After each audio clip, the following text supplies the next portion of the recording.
Olá, todo mundo de qualquer lugar deste ou de outro mundo, muito prazer. Sejam todos muito bem-vindos, porque neste vídeo eu vou falar sobre o Grande Irmão. Isso mesmo, aquele que nos observa 24 horas por dia com câmeras em todos os lugares. Mas eu não estou falando daquele Big Brother da TV, aquele que a gente curte e se diverte, não.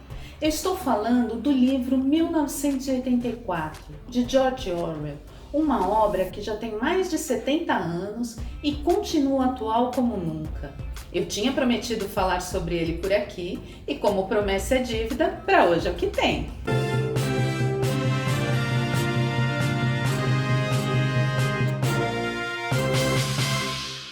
Sabe quando a gente fala que alguém está à frente de seu próprio tempo? Tamanha sua capacidade de compreensão da própria realidade e do que ainda está por vir? Eu avancei no tempo para ver outros futuros e acessar os possíveis resultados desse conflito.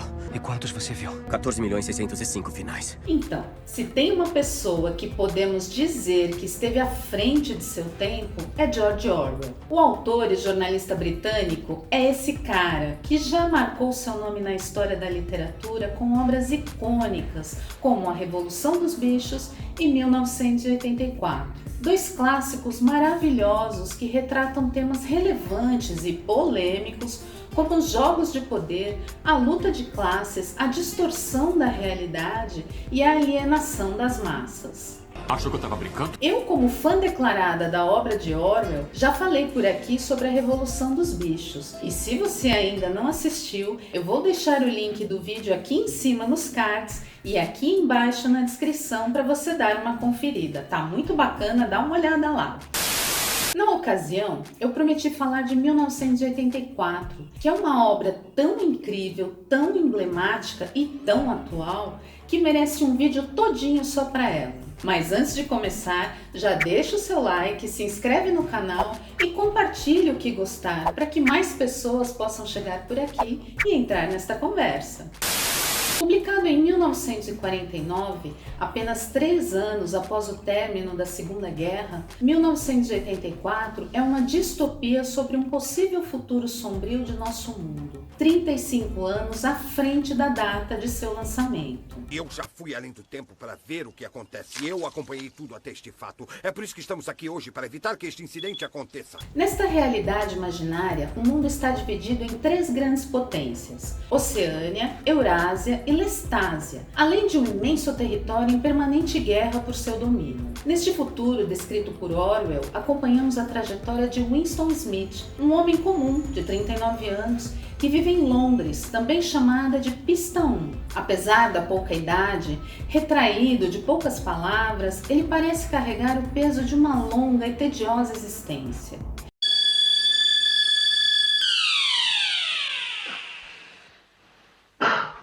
Ele se sente vazio e sem propósito algum, tendo apenas algumas poucas lembranças de sua família há muito perdida após a guerra.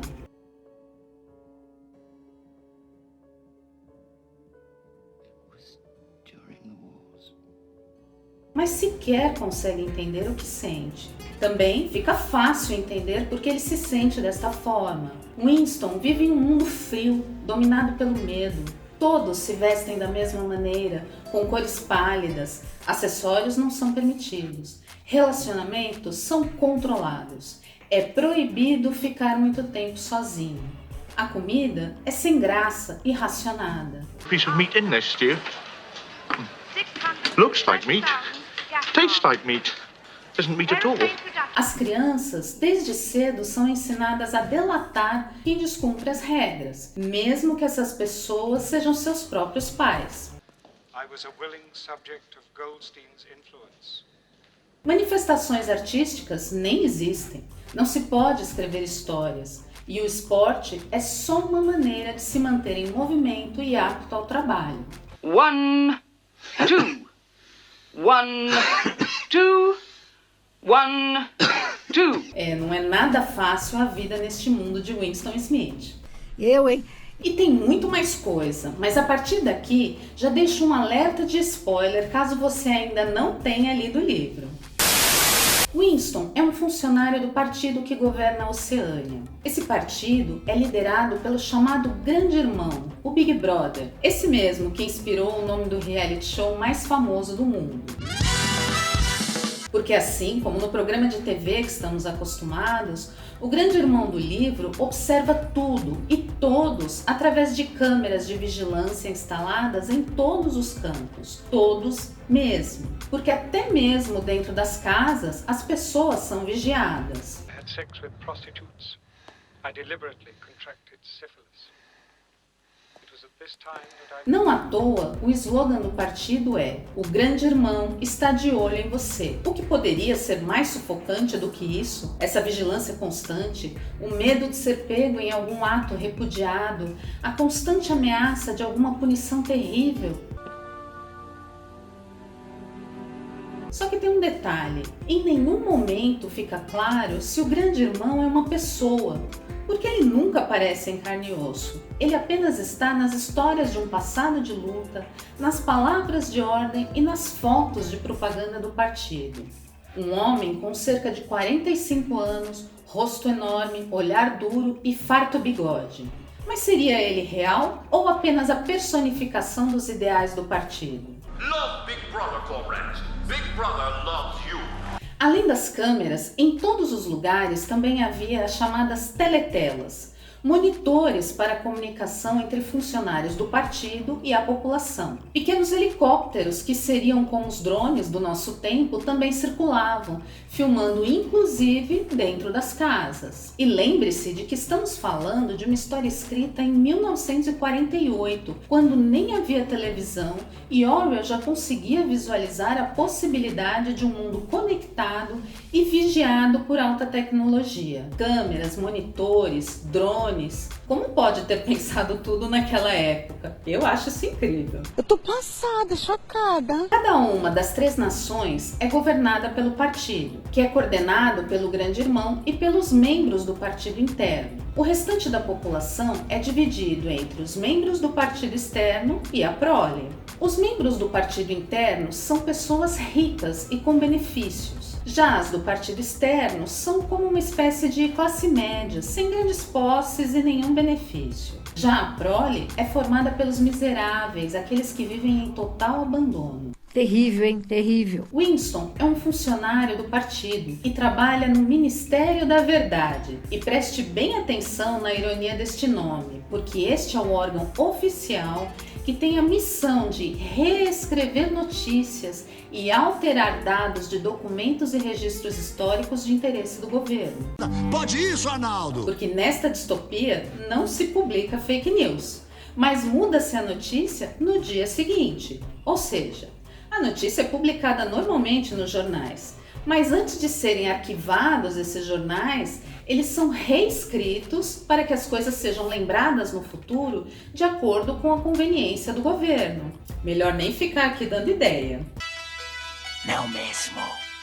Mas ninguém percebe essa manipulação, porque afinal estão todos muito ocupados com a sua própria sobrevivência. Às vezes as pessoas ficam confusas, acham que já haviam lido em algum lugar algo diferente, mas acabam se convencendo de que a verdade é o que está escrito nos registros.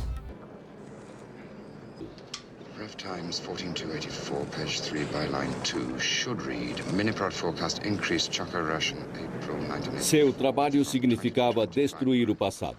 Uma citação do livro resume bem a tentativa de reescrever a história por aqueles que querem dominar a grande massa. Quem controla o passado, controla o futuro. Quem controla o presente, controla o passado. E lembra que eu falei da incoerência do lema do Ministério da Verdade, que reescrevia a história e só registrava mentiras para a posteridade?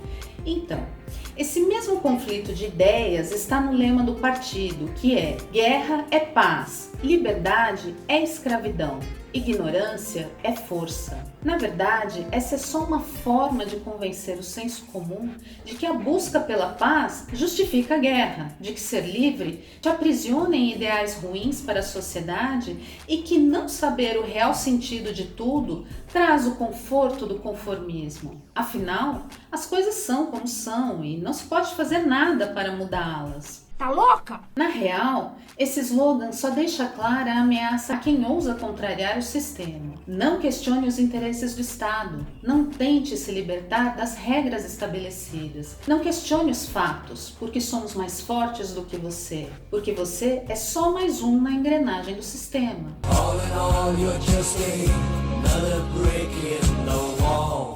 Os conceitos opostos na definição de tudo em 1984 só cria confusão e um consequente torpor diante de tanta dúvida. Em toda a história do livro, há esse jogo de palavras como forma de dominação e de manipulação das ideias.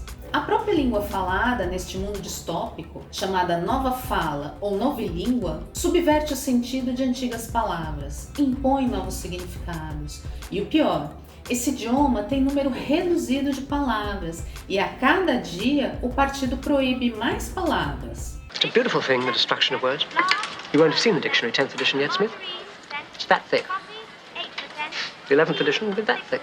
Poucos ainda se lembram das antigas línguas faladas no mundo. E isso não é por acaso. Lembre-se de que quem domina poucas palavras tem dificuldade em construir grandes ideias. Assim, o governo não domina somente as pessoas, mas também controla e limita até mesmo seus próprios pensamentos. It's not enough to obey. Por isso, no mundo de 1984, liberdade de expressão é configurada pelo partido como crime de pensamento. Isso mesmo, pensar é desobedecer ao grande irmão e a punição é a morte. E lembrando, neste mundo completamente distorcido, não há leis. A única regra é obedecer ao grande irmão. E para que leis se as pessoas estão travadas pelo medo e pela ignorância?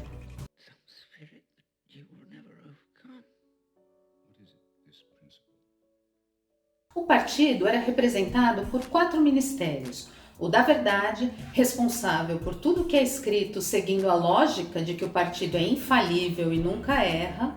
O da Paz, responsável pela guerra.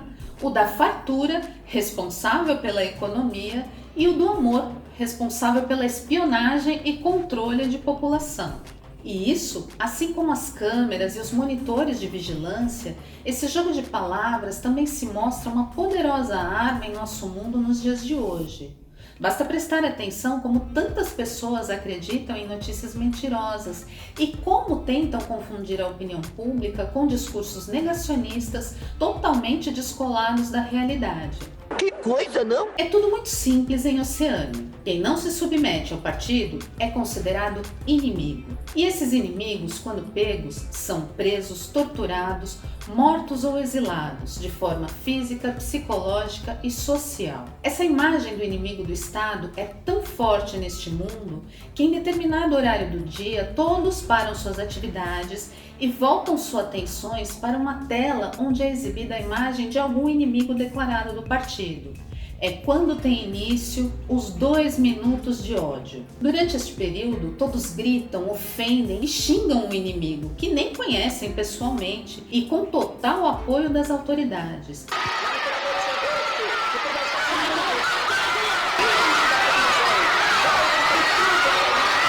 É um momento de catarse violenta, uma onda de fúria coletiva, única chance de liberar algum tipo de emoção. E olha só, essa emoção é o ódio. O inimigo é então desmoralizado publicamente. O inimigo é cancelado socialmente. Isso não te lembra alguma coisa? Eu entendi a referência. Quando alguém que não gostamos ou de quem discordamos posta algum comentário, não é rebatido violentamente? É sim. A moral deste inimigo virtual é destruída, seu emocional é abalado e às suas palavras já não é atribuído nenhum valor. Essa foi uma das mais acertadas visões de futuro do Orwell, a destruição pública pelo ódio coletivo. Ponto para ele. Mais um. E eu até já perdi a conta deste placar.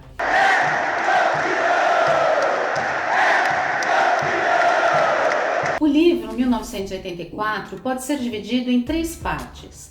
A primeira relata o funcionamento desta sociedade, inspirada na alienação e na opressão dos regimes totalitários das décadas de 30 e 40, que culminaram no fascismo de Mussolini e no nazismo de Hitler. A segunda conta a evolução das ideias de Winston, que passa a não concordar com o partido. Ele começa a perceber que algo está errado quando se encanta por um caderninho de capa vermelha que encontra em uma loja. A cor por si já chama sua atenção, porque em seu mundo não há cores, é tudo velho e desbotado. Ele compra o caderno, mas percebe que não sabe o que escrever nele. Ele está vazio, sem ideias.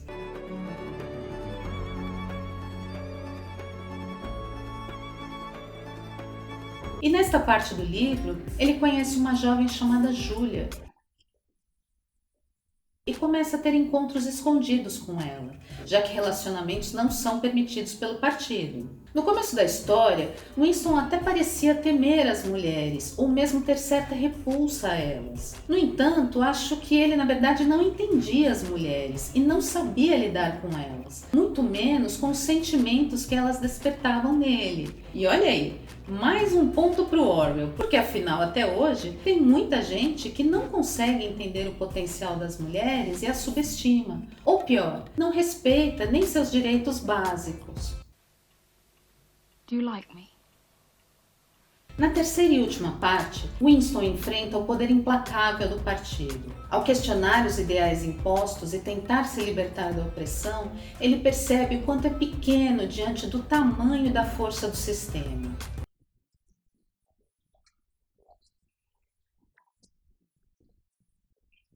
Winston e Julia se envolvem com o misterioso O'Brien, que conheceram em um grupo de rebeldes. Mas, na real, ele é um agente do governo infiltrado no movimento de resistência que acaba entregando o casal ao partido. Os dois são então levados para a temida Sala 101, que é uma câmara de tortura. Pelas mãos do próprio O'Brien, eles são submetidos aos pesadelos mais cruéis. The thing that is in room 101 is the worst thing in the world. It goes beyond fear of pain. Eles acabam, então, entregando um ao outro, quebrando o único vínculo de afeto que vivenciaram em toda a vida. Com o corpo ferido e destruídos por dentro, eles perdem as forças e esperanças, se rendendo à dominação e aceitando a inevitável realidade. Como O'Brien havia dito a Winston, se o partido disser que 2 e 2 são 5, assim será.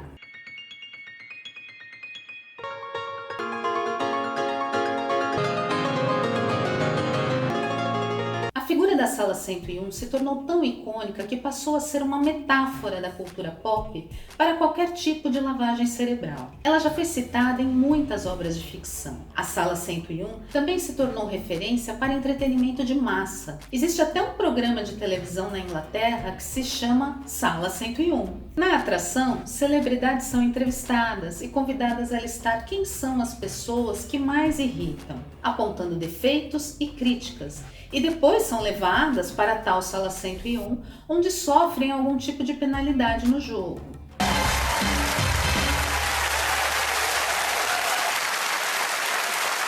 Welcome to Room 101. O próprio Orwell deu esse nome para a Câmara de Tortura em 1984, em referência à sala onde participava das reuniões na BBC, onde trabalhou como jornalista na emissora. Quando a Sala 101 do antigo prédio da BBC foi demolida, uma reprodução dela em gesso foi feita pela artista plástica Rachel White Reid. A peça foi exibida no Museu Victoria and Albert entre novembro de 2003 e junho de 2004. Após a passagem pela Sala 101, Winston e Julia são libertados. Eles se reencontram, mas já não são mais os mesmos. Eles estão mortos por dentro. Winston se entrega à bebida e se conforma em esperar por sua execução. Ele já havia sido avisado na prisão que mais cedo ou mais tarde sua morte seria ordenada. Não há final feliz em 1984. Não há redenção. Não há revolução. A dura realidade é simplesmente jogada na nossa cara para pensarmos, e apenas isso. E questionarmos a nossa própria realidade a partir da possibilidade de um futuro sombrio. I think that allowing for the book being, after all, a parody, something like 1984 could actually happen. This is the direction the world is going in at the present time. 1984 é um dos livros mais aclamados da literatura mundial e se tornou atemporal. Ainda hoje, 72 anos após o seu lançamento, trata de temas que continuam extremamente relevantes e, de forma quase premonitória do que vivemos hoje, questiona os perigos de se viver em uma sociedade totalmente vigiada por meios tecnológicos e ideológicos. There will be the intoxication of power. Always, at every moment, there will be the thrill of victory, the sensation of trampling on an enemy who is helpless. Hoje somos vigiados e rastreados por câmeras, satélites, drones, redes sociais, GPS. E qual deve ser o limite de todo esse arsenal para que nossa privacidade e liberdade de expressão sejam preservadas? E mesmo assim, vivendo em um mundo livre, estamos exercendo nosso pensamento crítico? Ou estamos tão condicionados pelas informações que recebemos que já não paramos mais para processar o que é real e o que é manipulação?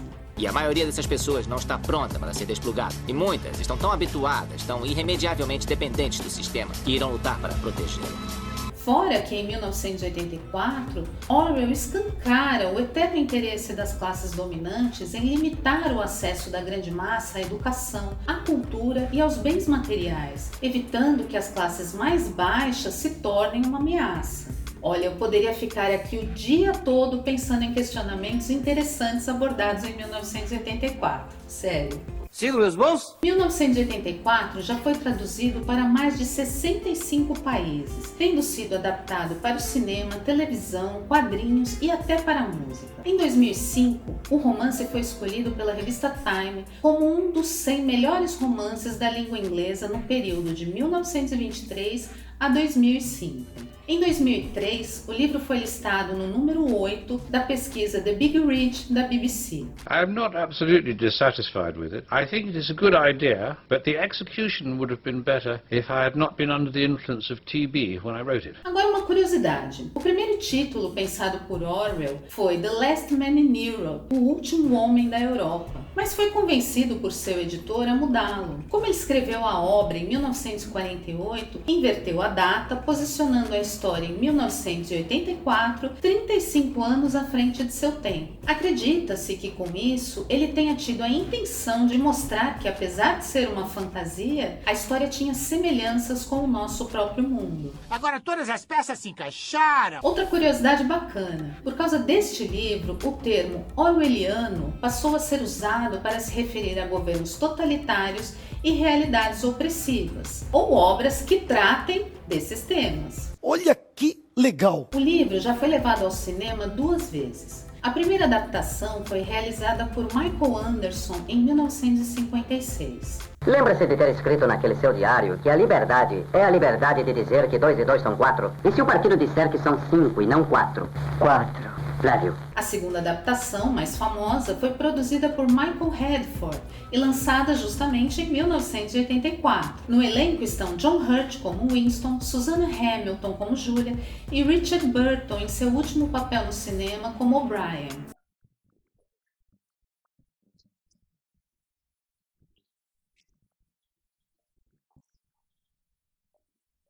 A trilha sonora é assinada pela banda britânica Eurythmics.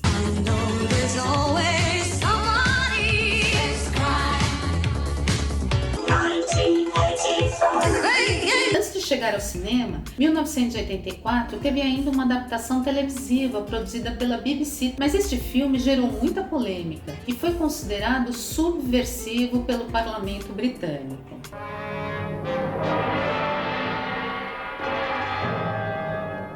This, in 1984, is London.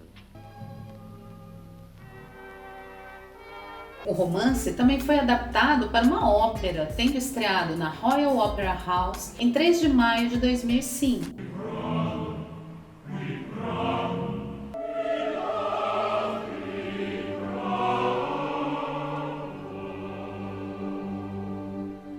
Em 1974, o cantor David Bowie, que eu amo, lançou a canção 1984, inspirada no romance. Esta música está no álbum Diamond Dogs.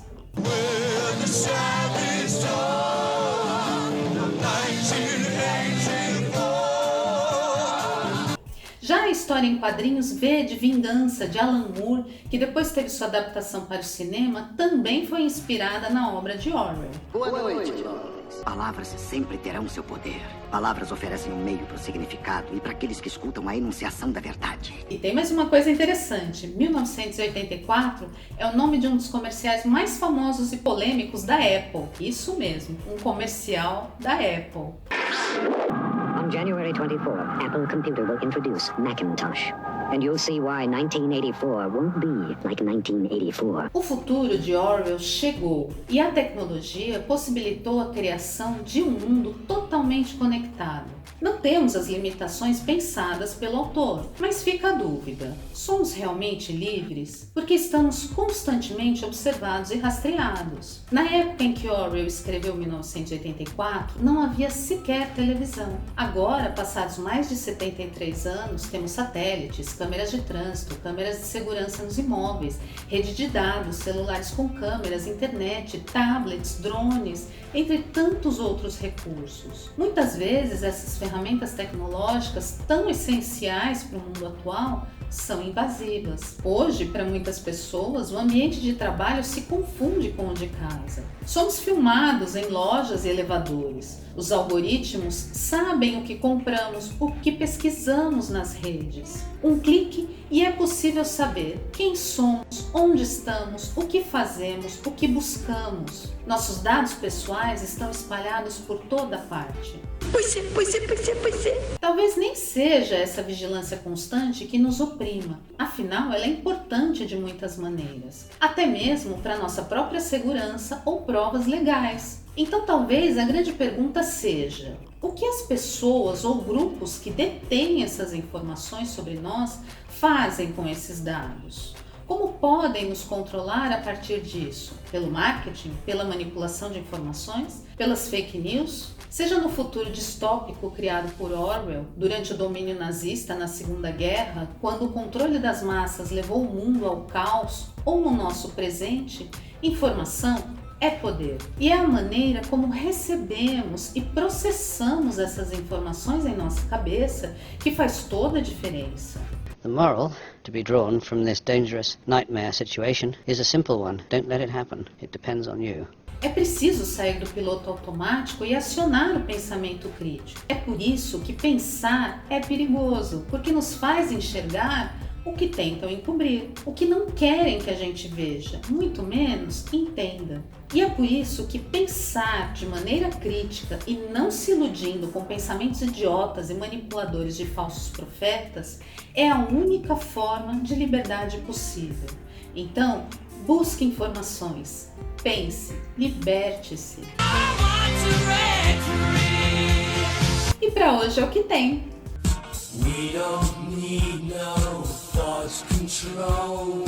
Seja muito bem-vindo ao nosso canal. Puxa uma cadeira e entra na conversa. Comenta aí o que você acha disso tudo. Me conta se você já leu 1984 e o que achou. Aproveita, já deixa o seu like, se inscreve no nosso canal e ativa o sininho para receber as notificações e a gente poder se encontrar mais vezes por aqui. Meu nome é Ana Bernardinelli, eu tô indo, mas eu volto. Beijo, tchau!